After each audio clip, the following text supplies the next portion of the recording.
Back in the mid-'80s, the average new home ran about $80,000, which is around $230,000 in today's money. These days, that same house would cost closer to $420,000. Mortgage rates were steeper then, but the prices weren't as crushing. A single income could still dream of a house, something that feels further out of reach now. In 1989, the median household income hovered around $30,000 a year, equal to about $75,000 today. Wages have gone up since, sitting closer to $80,000 now, but the cost of housing, college, and child care eats away at it. Back then, your paycheck stretched further. Today, even with more dollars, it feels like less security. A brand new car in 1985 averaged about $8,000, which is roughly $23,000 in today's dollars. Compare that to now, when the average new ride costs around $48,000. Sure, cars today are loaded with safety features and tech, but back then, buying a shiny new Chevy or Ford didn't leave you buried in years of debt. Renting a modest two-bedroom apartment in 1985 cost about $350 a month, equal to around $1,200 today. In many cities now, that same space runs $1,800 to $2,500. Rent was still a burden in the '80s, but you weren't forced to sacrifice half your paycheck for four walls and a roof. Gasoline in 1980 ran about $1.20 a gallon, which comes out to $4.10 today. By 1986, it dipped closer to 90 cents, around $2.70 now. These days, gas usually sits around $3 to $4 a gallon. Even with swings back then, families filled tanks without flinching. Now, every price spike feels like a gut punch.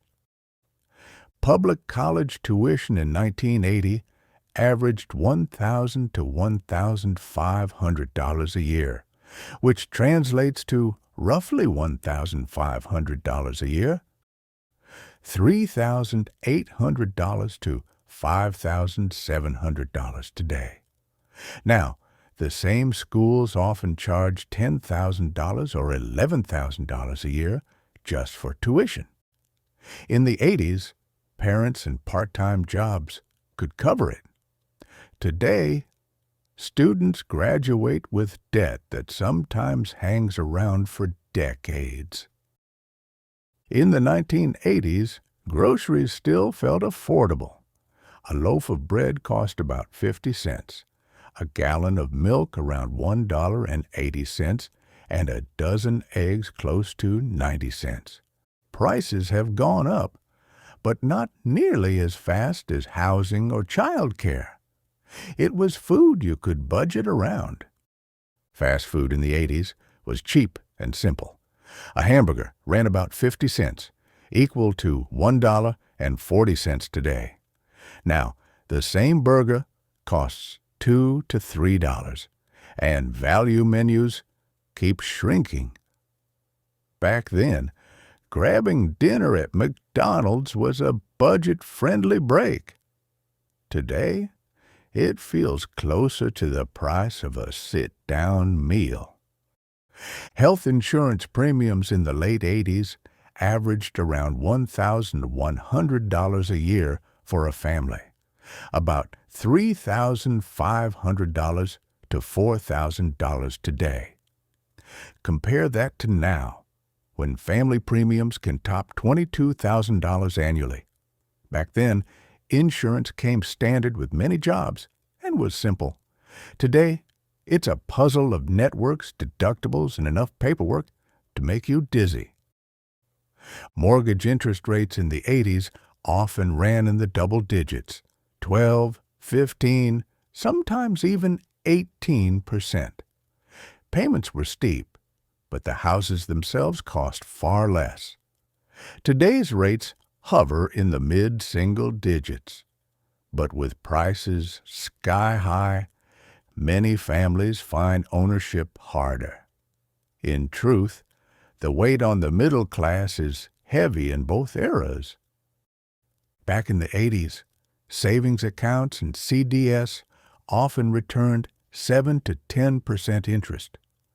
Families could put money in the bank and actually watch it grow. Folks today work harder to save, yet see little reward compared to what their parents earned. Child care in 1985 cost about $250 a month per child, equal to about $850 today. Now, parents shell out $1,500 to $2,000 for the same service. In the 80s, many mothers still stayed home, so daycare wasn't universal. For those who needed it, the costs didn't eat half the family's paycheck like they do now. Movie tickets in the mid-80s cost about $3, roughly $8.50 today. Now, a standard ticket runs $13 to $15, and premium formats add even more. Families could take the kids to a Saturday matinee without draining the wallet. Today, a night at the theater often feels like a splurge instead of a regular treat.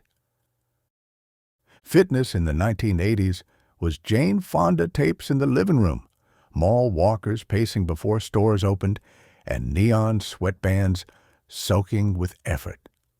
Today, it's boutique gyms, wearables counting steps, and Peloton classes beamed in live. Effective, yes, but more commercial. Exercise back then felt less about metrics and more about simply moving your body. Mailing a letter in the 1980s cost 20 to 25 cents, about 60 to 70 cents in today's money. Stamps today run 68 cents and keep climbing, even though most people hardly mail letters anymore.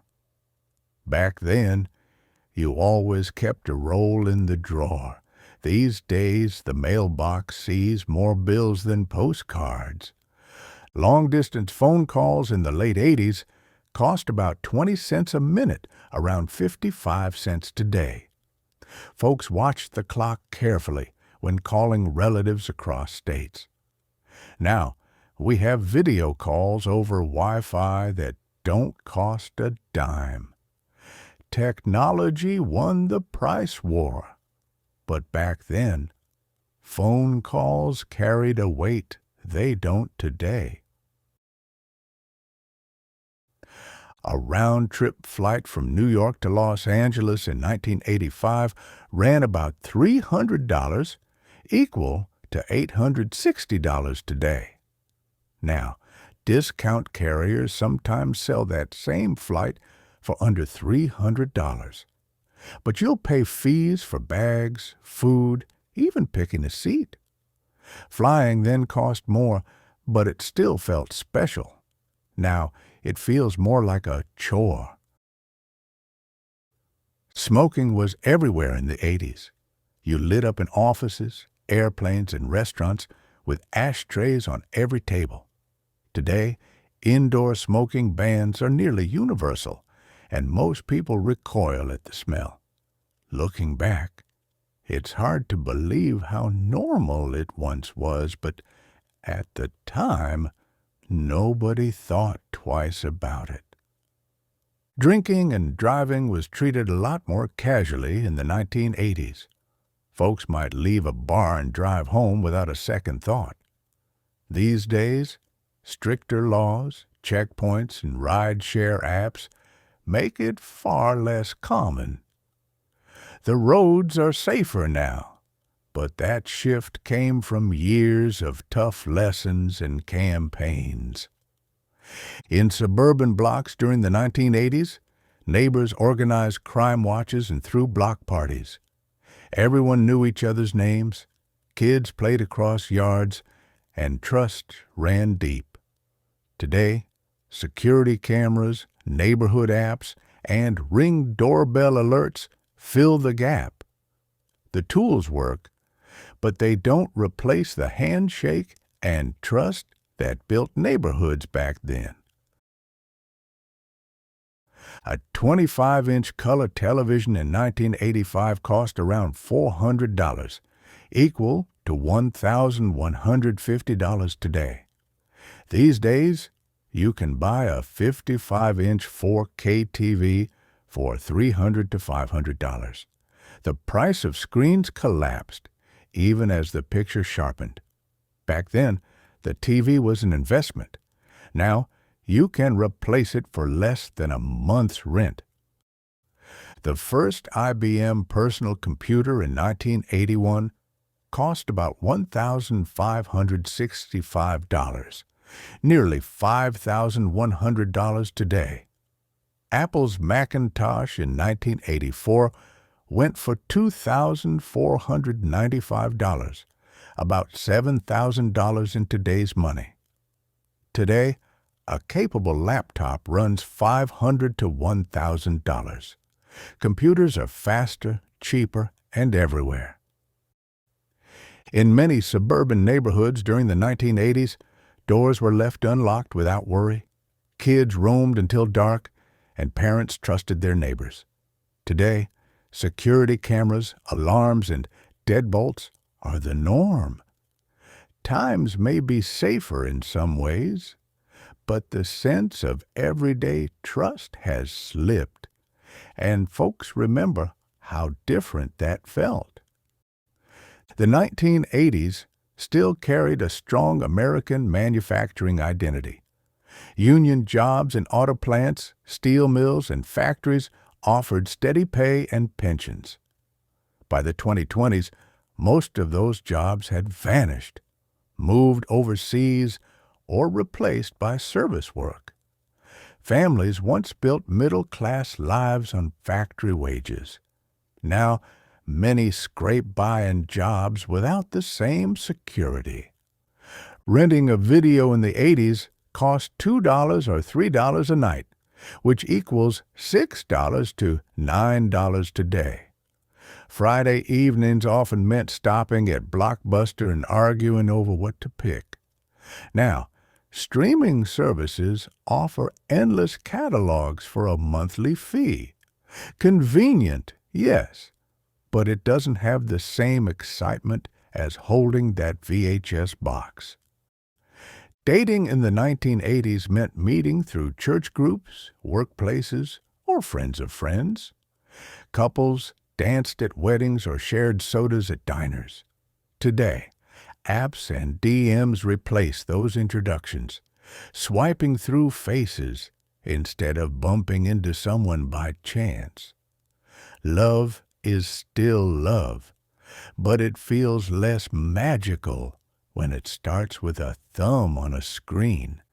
In 1985, you could furnish a whole living room for under $1,000, equal to around $3,000 today. Now, even mid-range sets often run $4,000 or more. Back then, a couch, chairs, and coffee table didn't break the bank. Families shopped together, loaded it up on a truck, and had it all set by dinner time. A brand-new refrigerator in the mid-'80s cost about $600 to $800, equal to $1,800 to $2,400 today. Families expected them to last 15 or 20 years. Today, you'll pay $2,000 to $3,500 for a new one, with flashy features, but often shorter lifespans. Electricity bills in the 80s averaged about $60 to $70 a month, equal to $200 to $240 today. Families budgeted around it, and costs stayed steady. Now, winter bills can swing past $400 or $500 without warning. Back then, flipping on lights or running the TV didn't make you wince at what the bill might say. In 1980, the average new home measured about 1,700 square feet. These days, it's over 2,300. Folks wanted bigger kitchens, extra bedrooms, and two-car garages. More space sure feels nice, but it comes with higher heating bills, bigger mortgages, and a lot more to clean. Back in the 80s, plenty of middle-class families got by on one income. Dad might work at the factory or office while Mom kept the home running. These days, dual incomes are almost required just to make ends meet. It's not that families got greedy, it's that costs grew faster than paychecks could keep up. Job security looked different in the 1980s. Plenty of folks expected to spend their whole career at one company, collecting a pension at the end. These days, job hopping is the norm. Retirement feels less like a promise and more like a gamble, tied to the ups and downs of Wall Street. Patriotism in the 80s had a way of pulling folks together. The 1984 Olympics, Reagan's speeches, even a parade could stir up pride that felt shared. These days, politics and culture often divide more than they unite. People still love the country, but the sense of common spirit isn't as easy to find. Banking in the 1980s meant passbooks and teller windows that closed by 3 on Fridays. If you didn't make it in time, you waited until Monday. Today, it's 24/7 apps, Zelle transfers, and ATMs on every corner. Convenient, sure, but something about walking out of the bank with your stamped passbook felt more real. Payments used to mean cash and checks, maybe a charge card at the department store. Folks balanced checkbooks and tucked receipts into wallets. These days, it's tap to pay, auto subscriptions, and money moving with the swipe of a phone. It's fast and slick, but it also feels like money disappears without you noticing half the time. Fees were simpler back in the 1980s. You bought a plane ticket and got a seat, a meal, and a bag included. Concerts had ticket prices, not endless service fees. These days, it feels like every purchase hides a little gotcha cost. Airlines, delivery apps, ticket sites. What once felt straightforward now feels like a maze. Shopping in the 1980s meant malls and catalogs. Families made a day of it, walking past window displays and grabbing lunch at the food court. Catalogs like Sears gave kids hours of circling toys and pencil.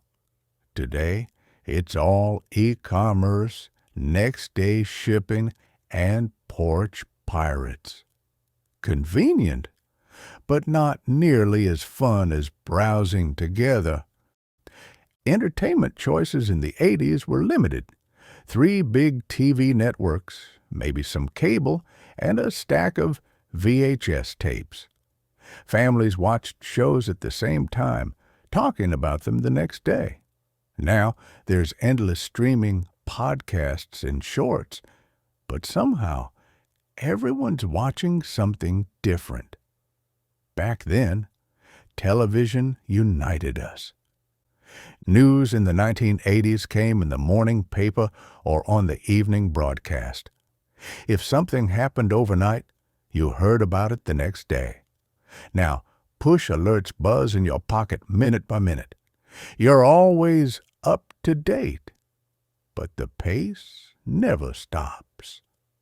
Back then, the world felt slower, calmer, easier to digest. Privacy meant more in the 80s. You could keep an unlisted number, take pictures on film, and live without a digital trail. Today, phones track your steps, smart devices listen in, and clouds hold everything. Life's more connected, but sometimes you wish for the days when your personal business really stayed personal. Parenting looked freer in the 1980s. Kids rode bikes until dark. Parents yelled out the back door when dinner was ready, and nobody tracked your location. Now it's car seats, phone apps, and calendars packed with scheduled activities. Children may be safer today, but they've lost some of the freedom that made childhood feel wide open. Schools in the 1980s ran on chalkboards, overhead projectors, and film strips. Teachers rolled TVs into classrooms on carts, and kids leaned in for the lesson. Today, it's smartboards, tablets, and online portals. Technology brings new tools, but there was something special about squeaky chalk and a teacher's handwriting stretched across the board. Travel planning used to mean visiting a travel agent, picking up glossy brochures, and walking away with paper tickets in a folder. Families kept them safe until the trip. Now it's fare trackers, apps, and QR codes. It's quicker, but somehow less exciting than holding those tickets in your hand and dreaming before you left. Navigation in the 1980s was all about glove box maps. Dad would unfold a giant paper chart, Mom turned it around, and kids pointed at landmarks out the window. Now, GPS tells you where to turn with live traffic updates. It's efficient, but it can't replace the teamwork of navigating by map and guesswork. Safety in the 80s was lap belts, no airbags, and parents reminding you to hang on. Now it's airbags all around, ABS brakes, lane keep assists, and automatic emergency braking. Cars are safer than ever, no doubt. Still, people remember piling into the back seat with siblings and friends. No car seats, just laughter and trust. Environmental awareness was just beginning in the 1980s. Cars still used leaded gas, and aerosol cans sprayed CFCs into the air. Slowly, catalytic converters and cleaner fuels arrived, and the ozone hole woke people up. Today, many of those changes are standard, but back then, most folks were only starting to realize the impact. Energy efficiency wasn't a big focus in the 1980s. Houses had drafty windows, cars guzzled gas, and light bulbs burned hot. Today, we've got LEDs, insulated windows, Energy Star appliances, and hybrids, or EVs. It's progress, no doubt, but it shows just how much we had to learn about stretching energy further. Dinner in the 1980s meant casseroles, frozen TV dinners, or meat and potato staples. Families ate together at the table, even if it was simple. Today, it's organics, meal kits, and food delivery apps arriving by the bag. More choice is nice, but something about a bubbling casserole dish shared in the kitchen still warms hearts. Fast food portions in the 1980s were smaller. A soda was 12 ounces, a burger fit one hand, and fries came in a paper sleeve. Now, medium often feels like supersize, and servings are bigger than ever. Back then, you left full but not stuffed. Today, portion creep makes every meal a little heavier. Coffee in the 1980s meant 50-cent mugs poured endlessly at diners, which comes to about $1.40 today. It was hot, simple, and came with friendly conversation. Now, specialty lattes run $4 to $7, with more choices than you can count. Coffee became an experience, but part of you misses the no-nonsense refill at the counter. A six-pack of beer in the 1980s averaged $3 to $4, equal to about $8 to $11 today. Now, craft beer four-packs often sell for $12 to $16. Back then, beer was simpler. Bud, Miller, Coors, and it was about kicking back with friends. Today, you get endless styles, but sometimes it feels less about company and more about labels. In the 1980s, you might catch one ball game a week on TV and the rest you followed on radio or in the paper. Now, every league streams in high definition with endless replays. It's amazing access, sure, but back then, waiting for that one televised game made it feel special in a way that's harder to match today. Music discovery meant listening to Casey Kasem's Countdown on the radio or browsing record stores on Saturdays, flipping through albums until one caught your eye. Now, algorithms suggest playlists instantly. It's easier, but less personal. In the 80s, hunting down a song or saving up for a record felt like a victory you truly earned. Photography in the 1980s meant dropping off film and waiting an hour, or sometimes a week, for prints. Families gathered around glossy envelopes, laughing at red eyes and double exposures. Now, 4K phones snap endless shots, edited instantly with filters and storage in the cloud. Convenient, yes, but nothing beats holding real photos fresh from the lab. Social life revolved around bowling leagues, church socials, and card nights with neighbors. People dressed up a little and actually showed up in person. Today, it's group chats, Discord servers, and fitness apps keeping folks connected. Easier to manage, maybe, but it doesn't carry the same warmth as sharing pie after a league game. The Sears wish book was a holiday tradition. Kids circled toys in pencil, and parents folded corners to remember. Ordering by mail took weeks, but the waiting built excitement. Today, one-click wish lists and next-day delivery remove the suspense.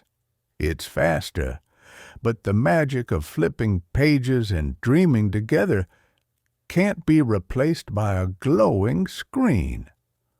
Work attire in the 1980s leaned formal, suits and ties for men, stockings and skirts for women. The office smelled faintly of starch and perfume. Today, business casual rules and hoodies sometimes pass in tech hubs. It's more comfortable, sure, but walking into a building full of pressed shirts once made the whole place feel more serious. Offices once echoed with the clatter of typewriters, carbon paper smudges on every desk, and secretaries passing memos by hand. Typing pools lined the halls. Today, it's collaborative documents, instant messages, and AI tools. Productivity has never been faster, but the buzz of keys and chatter gave those 80s offices a rhythm all their own. Commuting in the 80s meant carbureted sedans, stop-and-go traffic, and AM radio hosts keeping you company. Folks memorized shortcuts and hoped the car wouldn't stall in winter. Today, it's hybrids, podcasts, and Waze guiding every turn. Easier, no doubt, but there was something about singing along with the radio that made the ride feel lighter. Amtrak, in the 1980s, offered slower, cheaper rides that still felt like an option. Students, families, even business travelers saw it as a workable choice. Today, trains are often pricier, less reliable, and overshadowed by discount flights or long drives. Riding the rails once felt romantic. Now, it feels like an inconvenience more than an adventure. In the 1980s, roadside motels cost under $30 a night, about $90 in today's dollars. Families on trips parked out front, carried in their bags, and fell asleep to the hum of the air conditioner. Now, mid-range hotels run $120 to $250 a night. Clean sheets still feel the same, but the price sure doesn't. A day at Disneyland in 1980 cost about $11, which equals around $40 today. By 1989, tickets rose to $25. These days, it's $150 or more for a single-day ticket. The magic remains. But back then, families could visit without planning a year ahead or taking out a loan to see Mickey Mouse. Theme park food in the 1980s ran about $3 for a burger, $9 in today's terms. Now, the same burger often costs $12 to $15. Eating inside the park always carried a markup, but families used to pack picnic baskets or coolers in the car. Today, most parks forbid that, and you pay whatever they ask. College housing in the 1980s averaged $150 to $200 a month, about $500 to $700 in today's money. Sharing with roommates kept costs manageable, even on part-time jobs. Now, student housing can top $1,000 to $1,500 per bed. Living on campus once felt like a rite of passage. Today, it feels like a financial stretch. Textbooks cost about $20 to $30 in the 80s, equal to $60 to $90 today. Students carried stacks of them to class, selling them back for pennies at semester's end. Now, a single textbook can run $100 to $300, sometimes as an access code.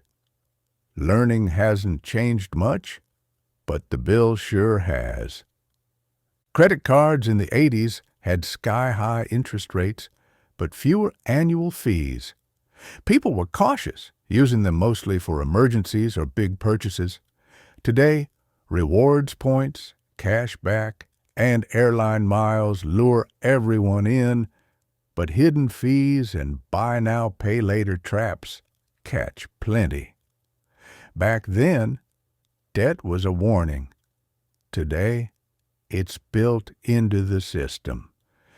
Health insurance menus in the 1980s were simpler, usually just an HMO or PPO plan, paperwork light enough to fit in a folder. Today, it's high-deductible plans, HSAs, narrow networks, and a tangle of fine print. Care might be more advanced, but the red tape can make even a routine checkup feel like a battle. Retirement math used to mean a pension from work plus Social Security. Folks counted on stability. Today, it's 401ks, IRAs, and market swings that can double or halve your future security. Savings feel less like a promise and more like a gamble. Back then you worked hard and trusted the company. Now you cross your fingers.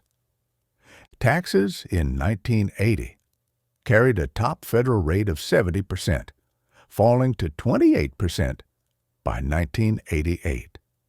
Today, the top rate sits around 37%. Most households pay less than headlines suggest, thanks to deductions and credits, but the structure feels different. Back then, people griped, but the brackets were straightforward. Today, the tax code is a jungle. Consumer repairs were part of everyday life in the 1980s.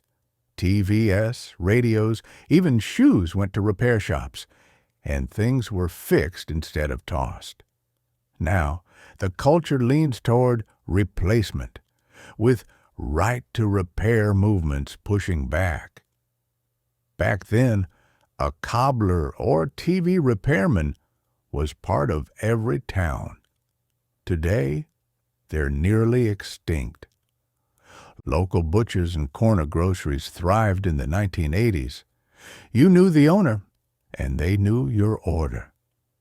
By the 2020s, big box supermarkets and delivery apps dominate, with small shops rare outside trendy neighborhoods. Convenience is undeniable, but you miss the handshake, the conversation, and the trust that came with shopping where everybody knew your name. Banking in the 80s often meant free checking. Maintenance fees, ATM surcharges, and overdraft penalties weren't part of the picture. Today, banks look for every angle, though some no-fee options remain if you hunt. It's a shift from relationship banking to revenue banking. Back then, you felt like a customer. Now, you feel like a target.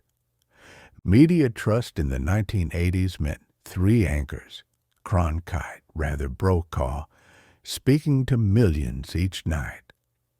People might disagree, but the facts felt steady. Today, fragmented feeds and echo chambers dominate, with every story filtered through personal bias. Information is faster, but trust is thinner. Back then, the news united conversations. Now, it splinters them.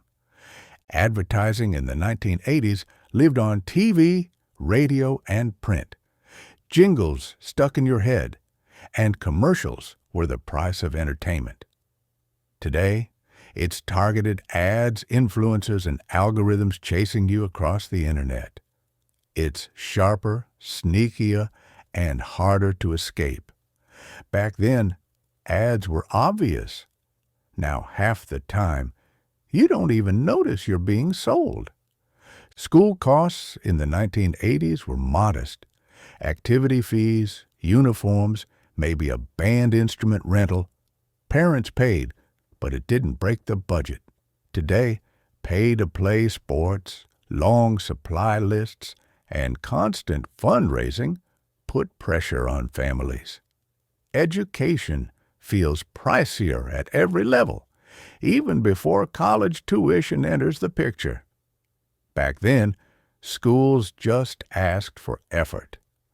Storms in the 1980s meant stocking up on bread, milk, and batteries, then listening to radio warnings or watching a local weatherman. In the 2020s, it's live radar apps, push alerts, and instant updates guiding preparation. Information has improved, no doubt. But there was a certain comfort in sitting by the radio together, waiting out the unknown. In the 1980s, public payphones stood on nearly every corner, with coins jingling in pockets just in case. Calls were short, private only if you cupped your hand. Today, they've vanished, and cell phones rule. It's more convenient, sure, but you miss the odd comfort of knowing a phone booth was always nearby if you needed one. The internet wasn't part of home life in the 1980s. Research meant libraries, and letters carried long-distance words. Today, broadband at $60 to $100 a month feels like another utility, right alongside water and electricity. It connects the world instantly, but back then, the quiet evenings without a glowing screen carried a kind of peace that's hard to find now. In the 80s, mailboxes filled daily with bills, handwritten letters, and catalogs thick as bricks. Families sorted envelopes at the kitchen table, with stamps a regular expense. Now, the mailbox is mostly parcels and prime boxes, the bills paid online. Packages arrive fast, but that thrill of spotting a real letter with your name on it is rare. Teenagers once spent nights driving around aimlessly, windows down, music blasting, gas cheap enough to burn for fun. Parents didn't track them. Freedom was expected. Today, location-sharing apps keep tabs on every move. Kids rarely vanish for a harmless night of cruising. Safer, perhaps, but that wide-open freedom under streetlights was a rite of passage in its own. In the 1980s, kids tore around neighborhoods on bikes with no helmets, no pads, just a scraped knee waiting to happen. Parents shrugged it off as growing up. Now, helmets, pads, and safety standards are the rule, and rightly so.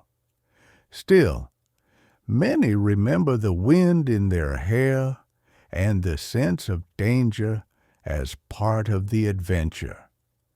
Household chemicals in the 1980s included paint with lead traces, insulation with asbestos, and bug sprays we'd never allow now.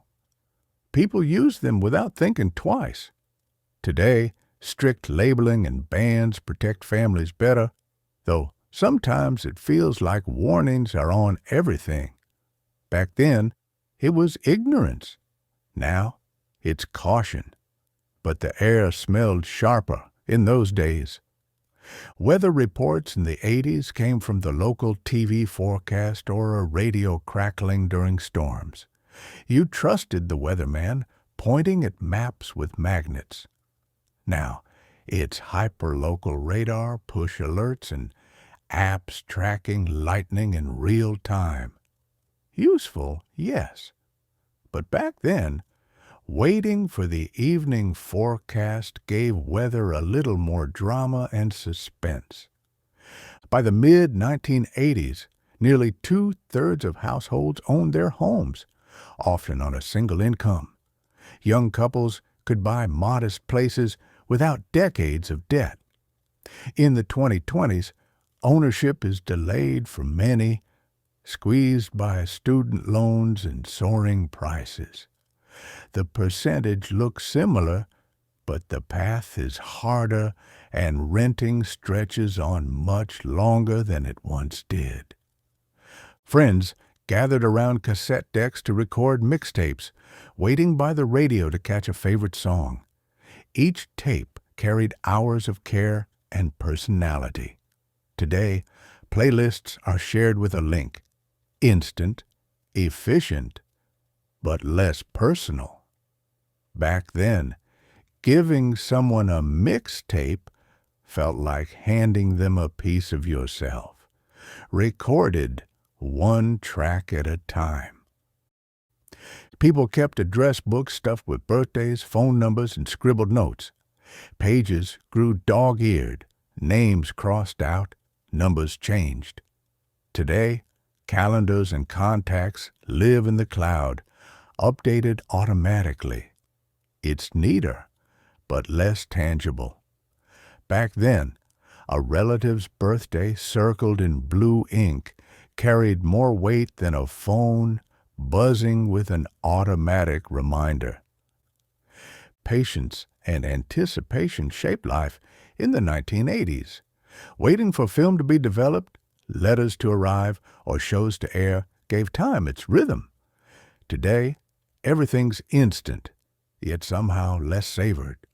Convenience wins, but the build-up, the excitement of waiting, has been lost. Back then, the pause made the moment sweeter once it finally came. Home cooking meant scratch meals and coupon-clipped casseroles, stretching every dollar at the supermarket. Families sat down at tables, meals built from raw ingredients and patience. Today, it's meal kits, Instacart deliveries, and air fryers promising speed. Easier, sure, but those hours in the kitchen taught thrift, skill, and flavors you can't capture from a kit bag. In the 1980s, people built collections of vinyl records, cassettes, and later CDs.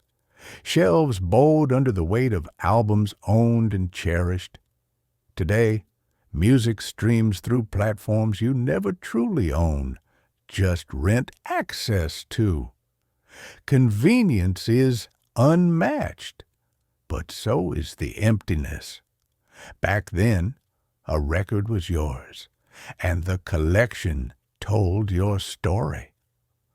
Flying in the 1980s meant walking relatives straight to the gate, hugging goodbye at the door, and keeping shoes on without a second thought. Today, TSA checkpoints, ID scans, and long security lines are just part of travel. Safer, perhaps, but less human. Back then, airports carried a warmth, a freedom that's been screened out of existence. A doctor's visit in 1985 cost about $25 to $30, which is around $85 to $100 in today's money. Now, even a simple checkup often runs $100 to $200 before insurance kicks in. Families didn't put off care as much back then because a trip to the doctor didn't feel like a financial gamble. Cars in the 1980s were expected to last 100,000 miles, maybe more if you babied them. People sold them before the odometer rolled over. Today, 200,000 miles is common, and reliability has soared. Technology improved, but the bond of fixing cars yourself on weekends, coaxing every last mile, is something modern sealed hoods rarely give back. Family cars in the 1980s got 15 to 20 miles per gallon, and no one thought much of it. Gas was cheap, and efficiency wasn't a focus. Today, sedans push 30 miles per gallon, hybrids and EVs double that. Progress shows, but there was something carefree about piling into a big station wagon and not worrying what it drank. Public transit fares in the 80s meant coins, tokens, and paper passes slipped through turnstiles. Conductors punched tickets with a hole puncher. Today, it's contactless cards, apps, and variable pricing. Quicker, yes, but also impersonal. Back then, holding a metal token in your palm connected you to a city's rhythm in a way a phone app never will. Buying tickets in the 1980s meant waiting in box office lines, cash in hand, and maybe chatting with strangers. Today, it's online queues, dynamic pricing, and service fees piled high.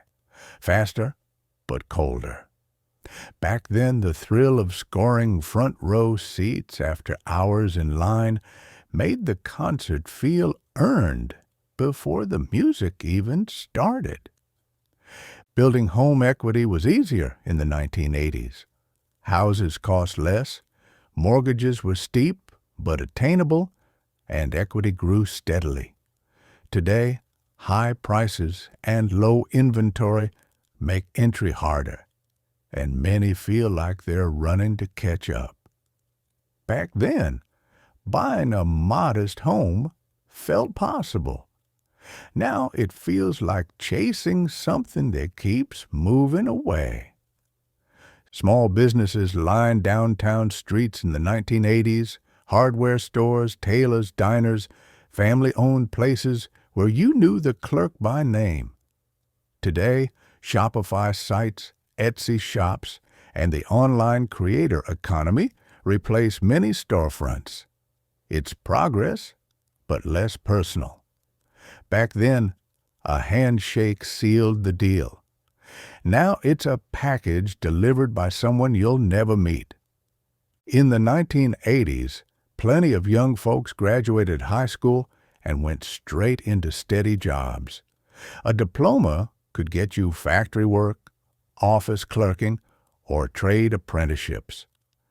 Today, credentials and degrees are expected, often with crushing debt. Back then, life could begin right after graduation. Now it feels like the starting line keeps moving. Work hours ended when you left the office in the 1980s. Once home, the boss couldn't reach you unless it was an emergency. Today, emails, Slack pings, and phone calls keep people tethered around the clock. Productivity may be higher, but that clean break, clocking out and being free, is something many quietly wish had never disappeared. The overall pace of life in the 1980s felt slower, with fewer choices but more breathing room. Today, everything moves faster, always connected, always available.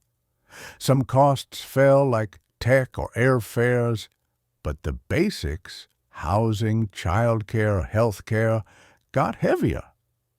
Back then, families stretched dollars, but found time. Now convenience fills the gaps, yet many feel they're always running.